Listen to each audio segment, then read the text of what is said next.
ሰላም ሰላም ውድ ቤተሰቦቻችን እንኳን ወደ ስማርት ቲዩብ በሰላም መጣችሁ እያልኩኝ እንግዲህ ዛሬ ደግሞ አይንዬ ድራማን ክፍል 1 እንደዚህ አድርገን አቀርበንላችኋል። አይንዬ ድራማ እንግዲህ ከገጠር ወደ ከተማ ይዟት የሚሄዳትን አይንዬ የምትባል ወጣት ልጅና እድሜው ያልደረሰች ልጅ ይዟት ወደ ቤቱ ይሄድና ለ4 ዓመት ታግሶ ይዟት ከቆየ በኋላ ከዛ በኋላ አብሮ እንደሚስት አድርጎ ይዞ እንደሚቆይ ቃል ይገባና ይዟት የሚሄዳት ልጅ ናት ማለት ነው። እንግዲህ ምንም ሳልነካት ይዣት ቆይቼ ሚስት እንደማረጋት ለእርሶ ቃል እገባለሁ ብሎ ቃል ይገባላቸዋል ማለት ነው። አባትየውም ቃል ያስገቡትና ያለውን ነገር ተማምነው ይዟት ይሄዳል ማለት ነው። አንቺም ደግሞ እንደ ሚስት እንግዲህ ይሄን ያለውን ነገር ቃልሽን ጠብቀሽ ያለውን ነገር ጠብቀሽ አብረሽው እንደምትኖሪ ተስፋ አድርጋለሁ ይሏታል። እሺ ትላለች። እሷም ተስማምታ በስምምነት ግን እድሜው ያልደረሰች ልጅ ይዞ ወደ አዲስ አበባ ሊሄድ ይስማማሉ። ነገ በጠዋት ስለምትሄዱ እንግዲህ ራሳቸውን አዘጋጁ በሚል ራሳቸውን ያዘጋጃሉ ማለት ነው። እና በዚህ ሁኔታ ውስጥ ወደ ጉዟቸው ይቀጥላሉ ማለት ነው። እንግዲህ አብራችሁን ስለሆናችሁ በጣም እናመሰግናለን። ስማርት ቲዩብ ሁልጊዜ አብራችሁን ሆኖ ላለው እንግዲህ አሁን ከተባለው ቦታ ከቤቱ ደርሷል ማለት ነው። ተጉዞ ተባለው ቦታ ላይ ደርሷል፣ ሀገራቸው ደርሰዋል ማለት ነው። ይዟት ሄዷል። ቤተሰቦቹም ፈቅደው ሰጥተውታል ማለት ነው። ከቤቱ ደርሶ እንግዲህ እዚህ ቆንጆ እና ያማረ ከገጠር ወደ ከተማ መታ እንግዲህ እንደዚህ ያማረ ቦታ ልትኖር ተዘጋጅታለች። እሷም ደስተኛ ናት። እንግዲህ ባለው ነገር እንደተደመመች ነው የሚያሳየው።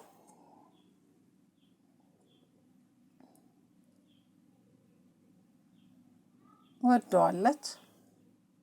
ሰራተኛዋ መጣች። ስንዱ ትባላለች ሰራተኛቸው። ይሄን የሚያክል ቤት ያንተ ቤት ነው ትለዋለች። አይ ይላታል። ከዚህ በፊት የኔ ነበር፣ አሁን ግን ይሄ የኔና ያንቺ ነው ይላታል። እንኳን ደህና መጣችሁ ብላ ትቀበለዋል። እንግዲህ ስንዱ እባላለሁ የካሌድ ሰራተኛ ነኝ፣ እንኳን ደህና መጣሽ ትላቸውና ሻንጣውን ተቀብላ ይዛ ትገባለች። እንግዲህ ይሄ ለአዲሱ ሙሽራችን ትንሽ ነገር ነው ማለት ነው ብሎ ይዛት ይገባሉ። ከዚህ በላይ ይገባታል ትላለች ስንዱ ማለት ነው። እንኳን ደህና መጣሽ እንግዲህ ወደ ንጉሱ ፓላስ የኔ ንግስት ይላታል። አይንዬ እንግዲህ ቢባክሽ ትላታለች። እንግዲህ ምግብ ቀርቧል። እየተገባበዙ እየበሉ እየጠጡ እንግዲህ ያለውን ነገር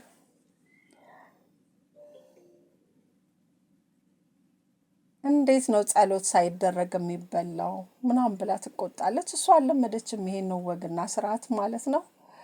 እንኳን ወደ ናፈኳት ሀገሬ በሰላም መጣው ትላለች። ጸሎት እናድርግ እንጂ መጀመሪያ ሳይጸለይ እንዴት ነው የሚበላው ብለው የቀረበው ምግብ ለካ ጸሎት አላደረጉም።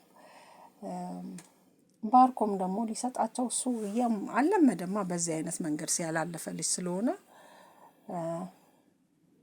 ይባርካል። እነሱ ይጠብቃሉ ቆርሶ ይሰጠናል ብለው፣ ግን እስካሁን ድረስ እሱ ሊሰጥም አልቻለም። ብሉ በቃ ባርከው እንጂ ይሉታል። እሺ ይላል።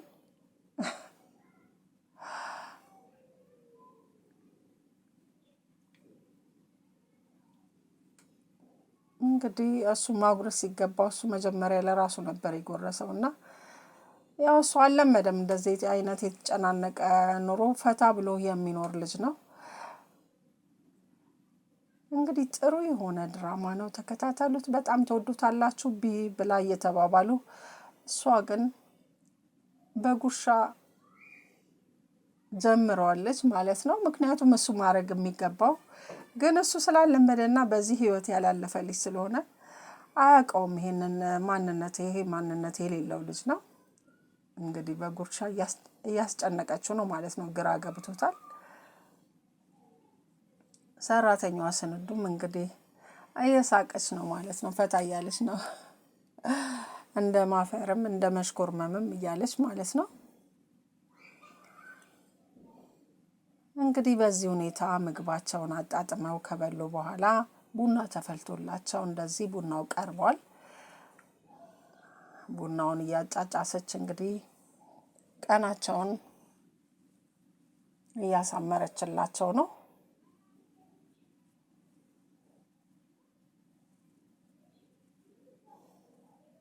አሁን መጫወት ይጀምራሉ ማለት ነው። ስላሳለፉት ነው ወይ ስንዱ? አንቺ አስጨነቀችኝ እኮ እንዴ! ጉርሻ አልወድም እያልኩኝ ባፌ እንደዛ ታስጨንቀኝ። እንግዲህ ምን ታረገዋለሁ? ሄድክባት እንጂ አልመጣችበት፣ ቻል ማድረግ ነው ትለዋለች ስንዱ ማለት ነው። ኪኪዬ ልጅቷ ግን አንደኛ ናት አይደል? የቤት ስሙ ኪኪ ነው መሰለኝ። ታዲያ ልጅቷን ይችን 4 ዓመት አይደለም 40 ዓመት ብትጠብቃትስ ምንም አይጎዳም፣ በቃ ምርጥ ልጅ ናት ትለዋለች። ኧረ እኔ 4 ዓመት በዛ እያልኩ ጭራሽ ትጨማምሪብኛለሽ እንዴ? አይ እንግዲህ ይሄንማ አልሰማም። እኔ ላርግ እንኳን ብትል አንተ፣ እኔ ግን አልፈቅድልህም። የጉዱ ጋብቻ መሆኑ ይቀርና እንግዲህ ያለ እድሜ ጋብቻ መሆኑ ይሆናል ማለት ነው። ስለዚህ ጠብቀህ ያለውን ነገር። አይ እባክሽ እሱማ እዛም እየተገዝቼ ነው ይዣት የመጣው፣ ግዴታዬ ነው እንግዲህ ምንም ማድረግ ቻል ማድረግ ነው እንግዲህ ምንም አማራጭ የለም ስለመኖር ነው ትለዋለች። በዚህ ሁኔታ ውስጥ እያለ አይንዬ ትመጣለች ማለት ነው። ስንድዬ እኔ ቡናውን ላፍላት ለላ። አይ ዛሬ እንግዳ ነሽ እኮ ባይሆን አረፍ በይ ትላታለች። እሺ ካልሽ እሺ ትላለች። እኔ እምልሽ አይንዬ እንዴት ነው ክፍሉ ተመቸሽ? ወደድሽው? ትላታለች ስንዱ ማለት ናት። አይ እንትን ካልተመቸሽ እኮ ትልቁ መኝታ ቤት መሆን ትችያለሽ ይላታል እሱ። አይ ግድ የለም አሁን ያለሁበት ተመችቶኛል፣ እዛ ቀኑ ሲደርስ እገባለሁ። አይ መኝታው ካልተመቸሽ ወይም ደግሞ መኝታው ከጠበበብሽ ትልቁ መኝታ ቤት መሆን ትችያለሽ ብሎ ነው የሚላት። አይ ባይሆን ጋር ትርፍ መኝታ ቤት ካለ ሌላ መኝታ ቤት መሆን እችላለሁ ትለዋለች። ምክንያቱም ክፍሌ ካንተ አጠገብ መሆኑን አልወደድኩትም ትለዋለች። ያልተጠበቀ ነገር እንግዲህ ምንም ማድረግ አይችልም። ቃል ገብቶ ይዟት እስከመጣ ድረስ በቃሉ መሰረት ያለውን ነገር መፈጸም ግዴታው ነው ማለት ነው። በለው የገጠር ሰው ይልሃል። የመጨረሻ ተስማምቶ የለ እንዴ? ከቤርጎ ይልቅ እርጎ ነው የሚስማማ ይለዋል። ኧረ በዚህ አይነት ትንሽ ብቆይ ያስበዋል ምናምን ነገር አለው። እንደውም ዛሬ ቦታ ቀይሬ የገቢ እንደ ጉድ ይቀወጣል ይለዋል። ወይ የገቢ አንተ ምን አለብህ? ሌላ ታሪክ ተፈጥሯል ዛሬ እባክህ ይለዋል። ምንድን ነው ደግሞ የተፈጠረው? ለነገሩ እዛ እያለው ነበር ደውዬ ልነግርህ የፈለግኩት። ያው የሆነ የተፈጠረማ አዲስ ነገር አለ፣ እሱን እኮ ነው የምልህ ይለዋል።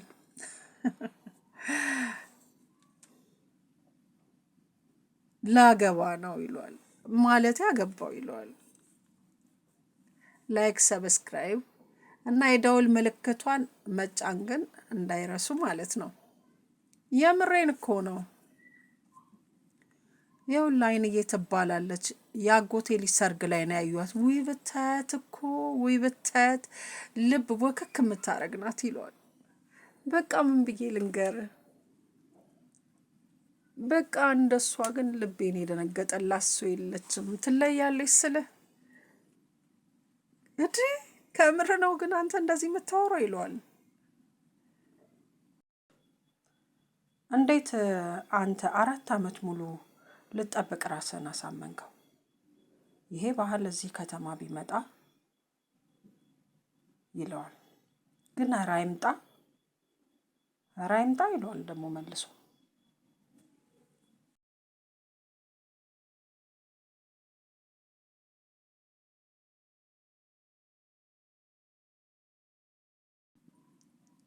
ጉዶ ይህ ባህል በእርግጥ ብዙ ቦታ ላይ አለ። እኛ ሀገር ብትመጪ ለአቅመ አዳም እስከምትደርስ ድረስ እኛ ቤቱ ወስዶ የሚያቆያት አይነት ባህል አለ። በእኛ ሀገር ግን የጉዱ ጋብቻ ነው የሚባለው። በእርግጥ ልጅቷ ካልወደደች በቤተሰቦቿ ብቻ ሀሳብ ልጅቷ ወደ ጋብቻ ልትወሰድ አትችልም። ግን ልጅቷ ከፈቀደች ይሆናል። እና ወደሹ ነበር ማለት ነው ካሌብን? አዎ እንዳየሁት ነበር ልቤ ወከክ ያለለት። ልጅቷና ወዳሃት ነው? ብታይ እኮ እንዴት እንደምታምር እንዳየኋት እኮ ነው ልቤ ወከክ ያለላት። አዎ በቃ እንደሱ ነው የምልህ። ሌላ ሰው እንዳይወስድብኝ ብዬ እንግዲህ ልጅቷን ወደ ቤት ያስገብቻታለሁ። እንግዲህ ለ4 ዓመት የምትታይ እንጂ የማትበላ ወፍ ሆናለች። ምንም ማድረግ አይቻልም። እና ታዲያ ምን ያስቀያል ይሏል። እና ከገጠር አምጥቼ ትዳር ያስኩል እያልኩ እኮ ነው። እና አንቺ እዚህ ስላለሽ ደስ ብሎኛል ትላታለች ስንዱ። እዚህ ስለመጣሽም ደስ ብሎኛል። ካሌብ ገጠር እያለ ስለ አንቺ ውበት፣ ቁንጅና፣ ሁሉም ስለማማረሽ ሁሉ በደንብ ነግሮኝ ነበር። በእርግጥ ከመጣሽ በኋላም ከተነገረሽ በላይ እንደሆንሽ አይቻለሁኝ። በእርግጥ ካሌብን እኔ መልኩን እንጂ ያው ባህሪውን አላውቀውም ትላታለች። እስቲ ንገሪኝ ባክሽን ካሌብ ግን ምን አይነት ሰው ነው? አይ ያለፈውን ትተን ከዚህ በኋላ ምን አይነት ሰው እንደሚሆን ብናወራ አይሻልም ትላታለች። አይ በቃ ከንግግርሽ የተረዳሁት ነገር ቢኖር ቀደም ሲል ጥሩ ባህሪ እንደሌለው ገብቶኛል ትላታለች። ኧረ እንደዚህ አይደለም እንዴ እኔ እንደዛ ማለቴ አይደለም። በእርግጥ ቤተሰቦቹን በመኪና አደጋ ካጣ በኋላ ትንሽ ህይወቱ ተመሰቃቅሎ ነበር። ቤተሰቦቹ እንደሞቱ አውቃለሁ፣ ግን በመኪና አደጋ እንደሞቱ አላውቅም።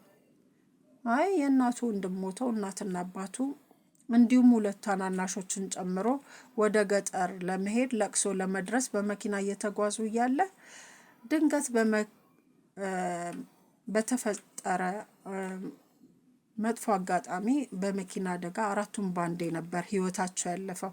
ውይ ለምንድን ነው ይሄን ታሪክ ግን እሱ ያልነገረኝ?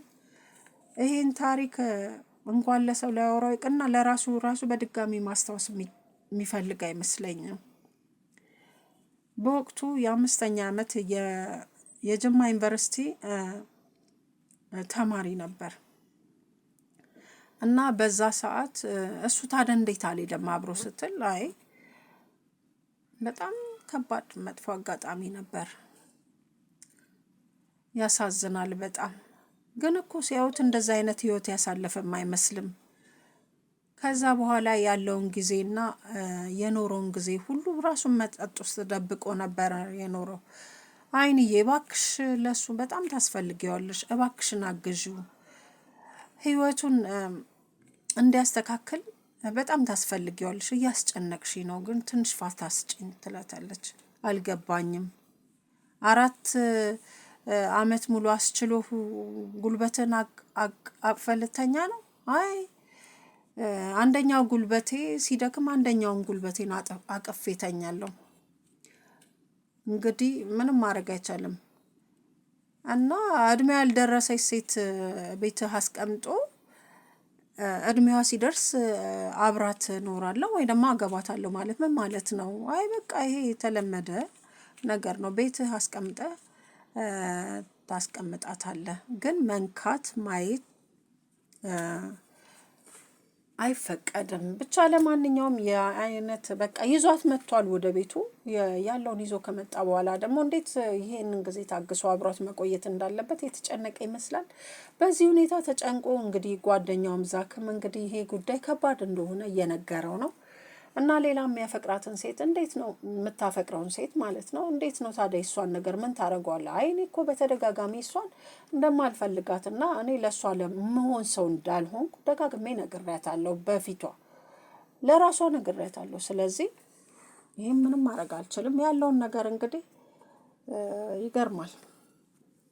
ስንዱዬ ግን እኮ እሱ ምንም ሴት እንደማያውቅ ነበረ የነገረኝ።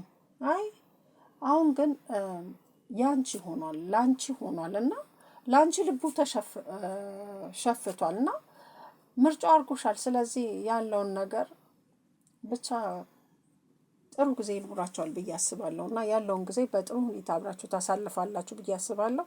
ስለነበረን ጊዜና ሁኔታ በጣም እናመሰግናለን። ከወደዳችሁት እንግዲህ በኮሜንት አሳውቁኝ። ወደ